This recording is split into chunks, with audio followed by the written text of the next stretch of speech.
Es momento de hablar de la investigación de Noticias Caracol y esos audios que se conocieron entre el excomisionado de paz Danilo Rueda y alias Jerónimo, quien en su momento integró esta estructura armada. Y quizás uno de los aspectos que más ha llamado la atención es la declaración en la que él dice que el gobierno se quedaría congelado. Usted, como una persona que conoce esos procesos de paz, ¿es normal hacer ese tipo de promesas cuando se encuentra en una fase exploratoria? Momento al abogado del Ejército Gaitanista de Colombia, Clan del Golfo, don Ricardo Giraldo. Don Ricardo, abogado, buenos días. Buenos días, Julio, un cordial saludo y como siempre un gusto y un honor estar con ustedes. ¿Cómo va la llegada de los hombres del Clan del Golfo a esa zona de ubicación temporal? Los integrantes del Ejército Gaitanista de Colombia están en camino a las zonas de ubicación temporal. Ya están en una zona de preagrupamiento los 400 hombres que ingresarán a la SUD, como fue el compromiso del Estado Mayor Conjunto con el Estado colombiano. Están en ese tránsito, están verificando unas condiciones logísticas, operativas y de seguridad para el ingreso de todo ese personal. Será en Tierra Alta, Córdoba y en Unguía, Chocó. Son 400 hombres. ¿Qué pasa con las armas de esos hombres? Julio, te aclaro, en diciembre del 2025, en los acuerdos o compromisos de Doha, se establecieron 3 zonas de ubicación temporal. En Unguía, Nuevo Belén de Bajirá y en Tierra Alta. Pero a partir del 25 de junio, o sea, a partir de hoy, comenzaría el ingreso en Tierra Alta, Córdoba. O sea, los 400 hombres que ingresan a la SUD inicialmente solo ingresan a Tierra Alta. El número de combatientes que ingresarían a Unguía y a Belén de Bajirá solamente se establecerá en las próximas semanas el número y las condiciones logísticas operativas de ellos. Abogado, la última vez que hablamos le pregunté sobre lo que ya es una realidad, que hay un nuevo gobierno. Y un nuevo gobierno que desde el principio ha manifestado mucho escepticismo sobre estos procesos de paz. Ante esa nueva realidad, ¿cómo asumen ustedes esa circunstancia? A ver, pues yo en lo personal, recuerdo a Félix y lo debo decir, y más con la llegada de nuevos gobiernos, reiterar que yo no hago parte del Ejército Gaitanista. Entonces, ¿cómo veo yo el nuevo presidente o el nuevo gobierno que va a llegar? Por supuesto que va a llegar con escepticismo, pues porque ese fue uno de sus discursos más fuertes y creería yo el que lo llevó a la presidencia, y es una política de paz total, incomprendida, imperfecta y con muchísimos errores, y eso hay que reconocerlo. Pero el escepticismo no implica per se que haya un rompimiento o un levantamiento de todas las mesas, o al menos aspiro, espero y tengo la esperanza en que no sea así con el Ejército Gaitanista de Colombia, por el bien de las comunidades y de lo que necesita el país. Esperamos que pues el nuevo gobierno se acomode, nombre su comisionado o comisionada de paz, y se puedan establecer canales directos con el gobierno, y que este proceso de paz pueda seguir avanzando como te lo había dicho inicialmente. Pero no es, doctor Giraldo, y su aclaración pues es muy importante, usted no hace parte de la organización, usted es el abogado de ellos. No es un riesgo muy alto para ellos, o que tanto les preocupa, en la línea de la pregunta de Félix, el hecho de que, como no hay un marco de sometimiento que sea claro, si ellos se ubican en esta zona que va a estar geográficamente referenciada, que llegue el nuevo gobierno y que estando ahí pues se adelanten operativos contra el grupo, ¿qué les garantiza en este punto que eso no vaya a ocurrir? Bien, tu pregunta es muy importante y te lo tengo que responder con absoluta franqueza. Yo sé que el Ejército Gaitanista no creo que estén muy preocupados, porque ellos confían en que se puede lograr y va a ser de una manera objetiva y leal. Pero yo como abogado sí estoy absolutamente preocupado, por supuesto que sí, porque pues una cosa es la realidad o la verdad verdadera, y otra cosa es lo que sucede en este tipo de procesos cuando hay tanta incertidumbre jurídica frente al marco jurídico aplicable al modelo de negociación con el ejército gaitanista.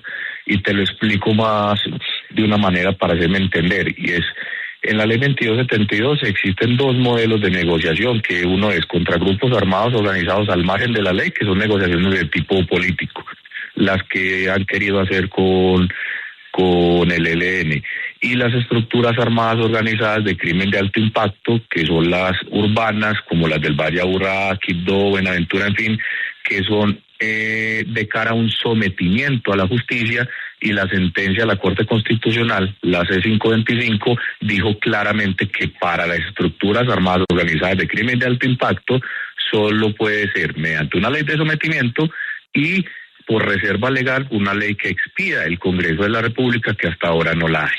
En eso estamos absolutamente claros. Sí. Pero el marco jurídico aplicable al ejército gaitanista es diferente, porque ellos están categorizados como un grupo armado organizado en los términos de la ley 1908 del 2018 y en el protocolo segundo de los convenios de Ginebra, que se les aplica el DIH. Es un modelo de negociación diferente, pero por supuesto, Félix, tienen toda la razón. ¿Que hay incertidumbre jurídica? Absolutamente. Pues yo como abogado sí estoy preocupado, pero confío en que hay herramientas jurídicas y transicionales para lograr ese objetivo. Doctor Giraldo, es momento de hablar de la investigación de Noticias Caracol y esos audios que se conocieron entre el excomisionado de paz Danilo Rueda y alias Jerónimo, quien en su momento integró esta estructura armada. Y quizás uno de los aspectos que más ha llamado la atención es la declaración en la que él dice que el gobierno se quedaría congelado. Usted, como una persona que conoce esos procesos de paz, ¿es normal hacer ese tipo de promesas cuando se encuentra en una fase exploratoria? Pues mire, lo que te puedo decir es que si la gente se motivara por las promesas que hace el Estado, un gobierno en una negociación, en una fase exploratoria, pues yo creo que no había conflicto armado en ninguna parte del mundo. ¿Qué puedo decir de lo que dice aparentemente Danilo Rueda? Porque tengo que ser honesto, pues yo no soy una autoridad para certificar la autenticidad de esos audios o no. Pero ¿qué dice él ahí? Y es quedarse congelados. Pero si uno va a la realidad de lo que pasó desde septiembre, creo que son los audios del 2022 a la fecha, pues si fue una promesa que hizo, pues la incumplió de cabo a rabo, porque el ejército gaitanista jamás dejó de ser bombardeado, nunca cesaron las operaciones militares contra ellos, ni las capturas. Pero más de ahí es lo que dijo el excomisionado de paz. No puedo pronunciarme porque será él el que deba responder ante quien tenga que responder. Y aclaro, en 2022 yo no había recibido poder para representar al ejército gaitanista. Yo llegué apenas febrero o marzo del 2023. Sí, abogado, pero en todo caso, lo que demuestra también ese informe es que hubo un fortalecimiento, a pesar de que sí, en efecto, se adelantaron algunas operaciones, algunas capturas, pues que sí se terminó fortaleciendo el Clan del Golfo. Y la pregunta es si usted, cuando recibe esa representación legal del Clan del Golfo, ¿conoció algún tipo de pretensiones, de peticiones que estuviese haciendo ese grupo directamente al gobierno y que tuvieran que ver con algo de lo que menciona el informe, sea pedir cabezas de oficiales de las fuerzas militares y la policía, cesar los bombardeos o afectar la inteligencia militar para poder favorecer su actuación ilegal? Bueno, buenos días. Primero te digo algo. El poder a mí no me lo da el Clan del Golfo, yo no sé qué es eso. A mí el poder me lo da el ejército gaitanista de Colombia. Y desde que yo recibí el poder de ellos para representarlo, jamás en la vida he escuchado siquiera una relación con miembros de la fuerza pública. Lo dije en Caracol Radio en esa época, que todavía en 6 AM, que todavía no estaba la fusión, cuando me preguntaron sobre algo de una relación con un general de la República que ni siquiera recuerdo. Y en la vida he escuchado una palabra de que necesitan que se vaya un policía o un militar o nada, absolutamente nada. ¿Qué han exigido ellos, los del ejército gaitanista, desde el minuto cero, desde que yo hago la representación? Y es que necesitan garantías de seguridad jurídica y personal, y que pidan y exijan al gobierno de que no los bombardee, de que no ejerza acciones militares ofensivas contra ellos pues es absolutamente normal y lógico dentro de un modelo de negociación. Pues que quién le va a gustar que lo bombardeen en medio de una negociación, absolutamente nadie. Pero ahora mencionabas, si mal no recuerdo, lo del crecimiento exponencial del Ejército Gaitanista de Colombia.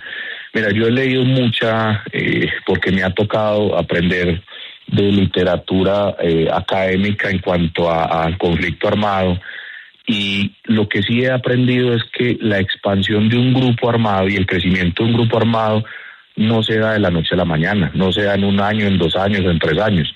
Eso es un proceso que viene de muchos años atrás, porque pues requieren armamento, cuestiones de logística, llegar a los territorios. Eso no es de la noche a la mañana, y no porque se haya un proceso de paz que ellos crecieron. Lo que pasa es que el Ejército Gaitanista está ahora en el ojo del huracán y está más conocido como grupo por el proceso de paz que le dio esa apertura para que mucha más personas lo conocieran. Pero ellos están desde el 2008, 2009 en muchas regiones del país. Que estén ahora más organizados porque tienen un Estado Mayor conjunto, en fin, eso es otra cosa, pero el crecimiento no lo da un proceso de paz. Sí, pero permítame, abogado, porque justamente hay una noticia que seguramente le interesa, que tiene que ver con los señores del Clan del Golfo, y la tiene Cristina. Pues Marcela y oyentes de Caracol Radio y al abogado Ricardo Giraldo le contamos que fuentes del proceso de paz con el autodenominado Ejército Gaitanista de Colombia, más conocido en el país como el Clan del Golfo, le han confirmado a este medio de comunicación que por ahora no se instalará la zona de ubicación temporal en Tierra Alta, Córdoba, porque no se han cumplido todos los procedimientos requeridos. El punto más complejo de resolver es que las personas del autodenominado Ejército Gaitanista de Colombia ahora le están poniendo peros, porque recordemos que el presidente Gustavo Petro puso como condición que a estos espacios no pueden ingresar hombres que tengan pedido de extradición de Estados Unidos o de otro país, y algunos miembros que pretenden ingresar a este espacio las tienen. Estos problemas impiden, y el gobierno no tiene ningún decreto autorizando que estos hombres ingresen hoy a esta zona de ubicación temporal. Bueno, es que fue la pelea con la fiscal. Es que la fiscal fue la que puso la línea roja.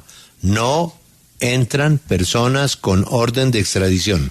Abogado, ¿cómo le parece este anuncio? Julio, sabe que lo admiro y lo respeto desde hace muchos años, pero te quiero ser sincero. Ahí no hay una noticia nueva. O sea, es que eso lo dijeron ellos desde hace mucho rato, y hubo un video del comandante Jerónimo en el que dijo que pese a que no iban a ingresar personas solicitadas en extradición, el Estado Mayor Conjunto había dicho que para adelante, que seguía el proceso. Y del listado de las 400 personas que están en preagrupamiento, no hay ninguna con una solicitud de extradición. Y lo que comunica el gobierno, lo que dice Cristina, pues no lo conozco, la verdad pues yo no he sido notificado. Y ya serán ellos ellos saben cuáles son los canales oficiales para eso, que para eso existen protocolos de comunicación, no para uno enterarse por redes sociales o medios de comunicación. Cuando tenga esa respuesta oficial de ellos, pues miraremos a ver qué se puede hacer. Lo que sí es que por parte de lo que le corresponde a ellos, a los del Ejército Gaitanista de Colombia, han cumplido, están preagrupados, están los 400 hombres. Si ya el gobierno ha tomado una decisión diferente, pues se analizará y se estudiará y tomarán las decisiones que correspondan. Pero pues el grupo que represento pues ya ha cumplido. Y hay que analizar es qué están comunicando ellos y cuál es el alcance, porque no veo que no se haya, que digan que no va a haber zona de ubicación temporal, sino que puede haber retrasos logísticos y normativos. Abogado, déjeme retomar el tema de los audios de Noticias Caracol. Hay una escena que se da entre el exdirector del DNI, Jorge Lemus, y un narcotraficante que fue extraditado y quien pagó en los Estados Unidos, volvió a Colombia y estuvo allí también pues negociando con el gobierno en cabeza de la inteligencia, alias Boyaco Sinaloa. Nombre, pues por contactos también que tendría con ese cartel mexicano. Y Lemus le pide que mueva contactos allá en el Congreso para aprobar el marco legal que se daría para poder dar estas conversaciones con grupos delincuenciales como el Clan del Golfo o Ejército Gaitanista, para no pelear con usted en esos nombres. Pero, ¿qué sabe usted de eso, de alias Boyaco Sinaloa? ¿Qué función o misión cumple en esas negociaciones? Pues te voy a ser franco, primera vez que lo escucho. No, pues te miento, segunda vez que lo escucho. La primera fue ayer. No sé quién es ese señor. Al señor Lemus, pues no lo he visto en mi vida, sé quién es, pues porque fue el director nacional de inteligencia. Pero miren que ahí el que pide acercamientos o buscar si tiene forma de llegar al comandante Javier es Lemus y los otros señores. Yo ahí sí no te puedo decir mucho porque ellos deberán responder a quien tenga que responder. Lo cierto es que eso no es verdad. Jamás me han dicho que yo haya recibido una noticia del Estado Mayor Conjunto diciéndome que me reúna con alguien de la Dirección Nacional de Inteligencia. Absolutamente falso. Además, pero miren ustedes ese video, me parece lo más absurdo que puede haber. Yo no sé cuál es el juego de que filtren un video de esa magnitud para hacer quedar mal a un gobierno que ya perdió y que ya se va. Ya, pues, y lo graban ellos mismos en una oficina del DMI. Y ahora lo que materialmente existe, creo que es Juan Pablo el que me habló, lo que materialmente existe de ese video, pues se cae por su propio peso, porque la posición oficial, tanto del Ejército Gaitanista como la mía como abogado, es que ellos no aceptan una ley de sometimiento. Entonces, ¿para qué les iba a servir a esos supuestos interlocutores que mediaran para que les aprobaran una ley de sometimiento que el Ejército Gaitanista no iba a aceptar? No tiene lógica. Lo que pasa es que para nadie es un secreto que el gobierno nacional, muchos que creían ser amigos de todos, porque como era un gobierno aparentemente popular, que podían tener acercamientos con todo el mundo, y se olvidaban de cuáles eran los canales oficiales. Y por los canales oficiales jamás llegó una noticia de ese nivel. Pues Julio y oyentes, también tenemos que decir que nos acaban de confirmar que el gobierno no tiene en su poder el listado de los 400 hombres del Ejército Gaitanista de Colombia, más conocido como el Clan del Golfo, para ingresar a esta zona de ubicación. No hay esta verificación y no hay nada construido allí en Tierra Alta, Córdoba. Es imposible que, como hoy estaba previsto que estos hombres ingresaran a esta zona de ubicación temporal, esto no se va a cumplir. Uno de estos puntos también es que el gobierno no tiene el listado de los 400 hombres que pretenden ingresar a este espacio. Sí, y usted tiene una pregunta para el abogado a propósito del tema, Cristina. Sí, Marcela, pues decirle al abogado que a quién le entregaron este listado de los 400 hombres que pretenden ingresar a la zona de ubicación temporal. Cristina, buenos días. Existe un acuerdo de confidencialidad y reserva en la información. Si el gobierno no lo cumple, yo sí lo voy a cumplir. Yo no te puedo divulgar ni a quién ni cuándo le entregué ese listado de las 400 personas. Que el gobierno lo niegue, eso no hay problema.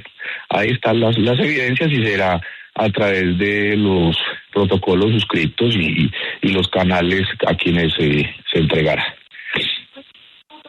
Abogado, yo le tengo una última inquietud. Adelante, Julio. ¿Quién está coordinando esta movilización a esa zona de ubicación? ¿Por parte del Ejército Gaitanista o del Gobierno Nacional? Dos lados.